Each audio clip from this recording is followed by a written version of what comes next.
What's up, everybody? Welcome to Make Things Tiny. My name is Mick. So there's a tiny house in Las Vegas that made headlines recently, but you might be surprised by the reason. So today we're going to talk about why this tiny house in Las Vegas seemingly went viral overnight. If you're new to the channel, make sure you subscribe and make sure you watch to the end. So I'm going to talk about why I think 2025 is a really important year for tiny homes. So let's jump into it. Let's talk about this tiny house in Las Vegas.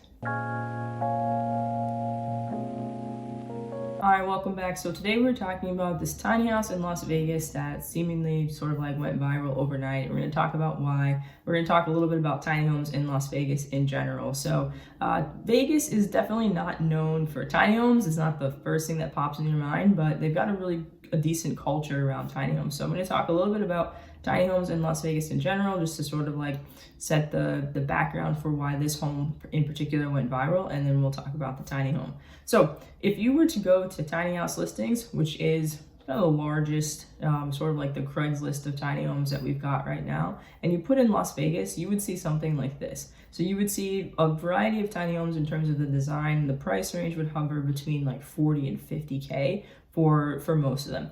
Now, there's not a ton of listings on tiny house listings, but there are, quite a few, at least a dozen or so, and you've got shipping containers as well too. So that's an important piece. If you're looking for a place to live and you put in tiny homes and tiny house listings and you've got nothing, you might be in an area or looking in an area that is a little less tiny house friendly, just in general. All right. So the other thing is that there are shipping containers are kind of big in Las Vegas. It makes sense. They're very durable. They're more cost effective and they're affordable. There's some cool things you can do with them. So you've got Alternative Living Spaces is actually based out of Las Vegas. Had them on the channel before. Their owner, Tony, is fantastic. So you can check those out.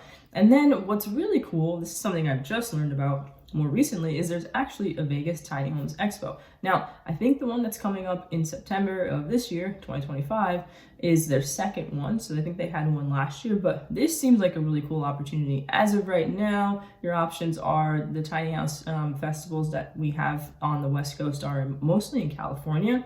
So it's good to see one coming up in Vegas, which is also sort of like a hub just for like travel and things like that. So when we're looking at Las Vegas tiny homes, in particular, Las Vegas is in Clark County, Nevada.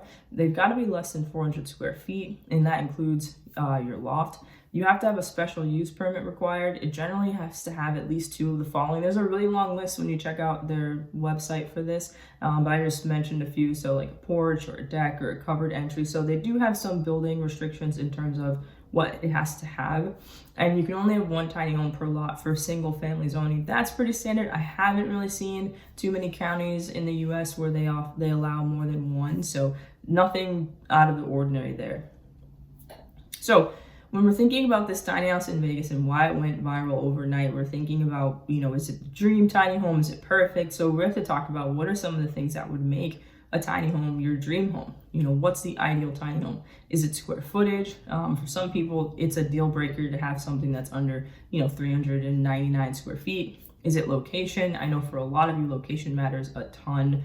Your location bound because of family and things like that, or work. Is it price related, which is a huge barrier for so many people? And I've been reading your comments. I pay attention to the things that you say. I know that you're frustrated about the price for tiny homes. So this is the tiny home that went viral overnight.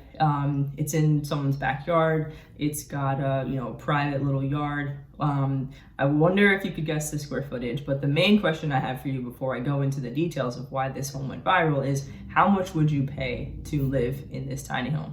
We're looking at like monthly, like rent wise. So this is the tiny home. It's in Vegas.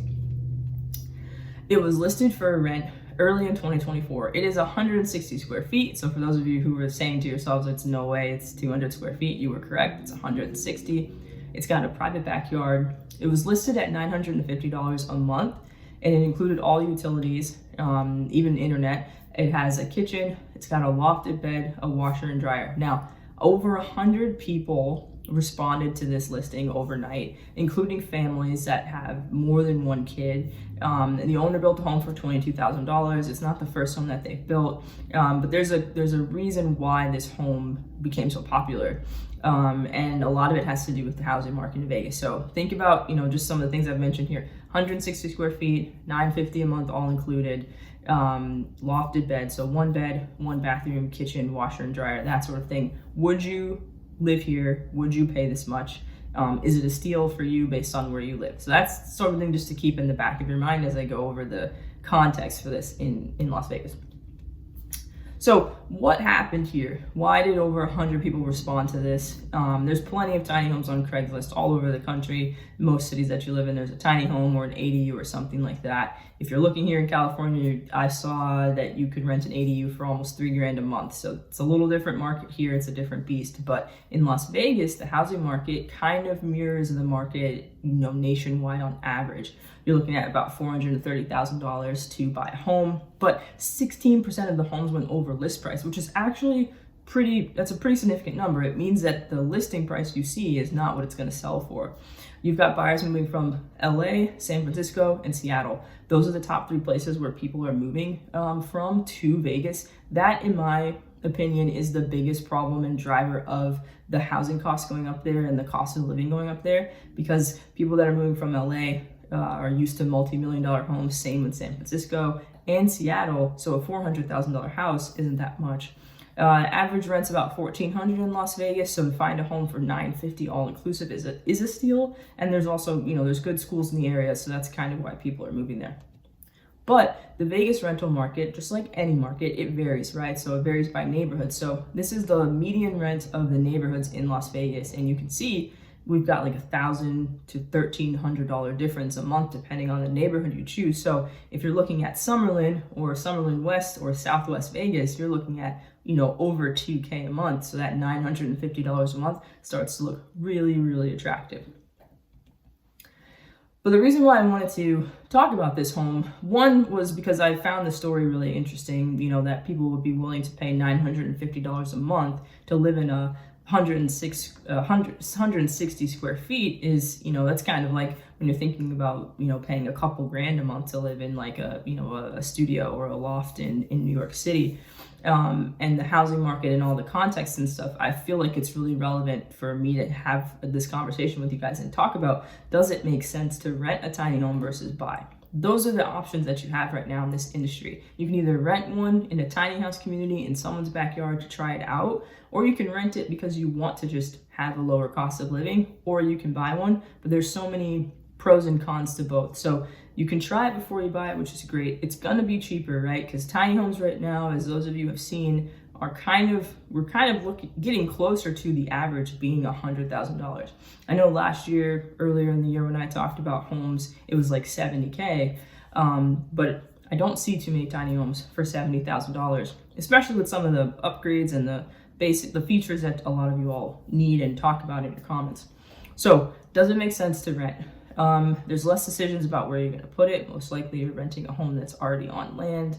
The rent to buy market doesn't really exist in this industry. If you see it on Facebook, it's most likely a scam. So if any of you have gone anywhere and done a rent to buy option, let me know. I know that Lawrence, who did an interview a couple months back, was able to do kind of like a rent to buy sort of situation from an individual seller, which is great, but very rare.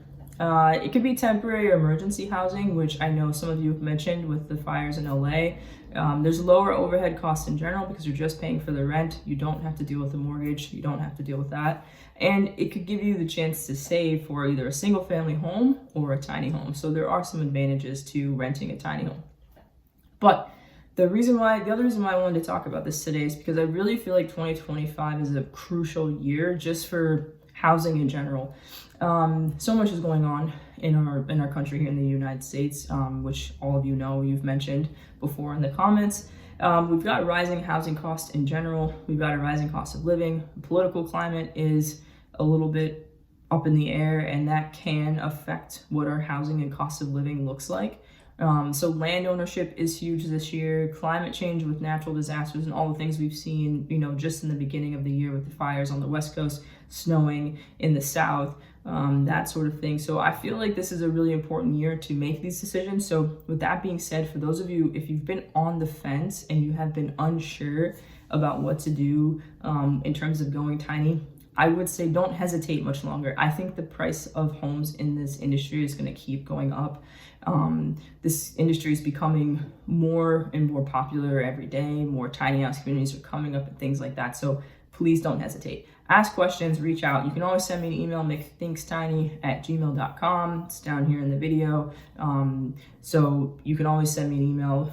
We can talk through what your options are and what things look like. But yeah, I would say don't hesitate, because I think the longer you wait, the more expensive it's going to get. And it's hard. It's hard to make these choices. It's hard to vet builders. It's hard to vet community owners and to know what makes the most sense. So, but ultimately, as always, I care what you guys think. So what do you think? Would you live in the $950 a month tiny home? What are your thoughts on renting versus buying? Where are you at in this process? And what kind of information do you need to be comfortable moving forward in it? So reach out, ask questions, check out my other videos I've got on other communities. I'll keep looking up other states and different things like that. But don't forget to think tiny. I appreciate you guys so much for watching, and I will see you guys in the next one.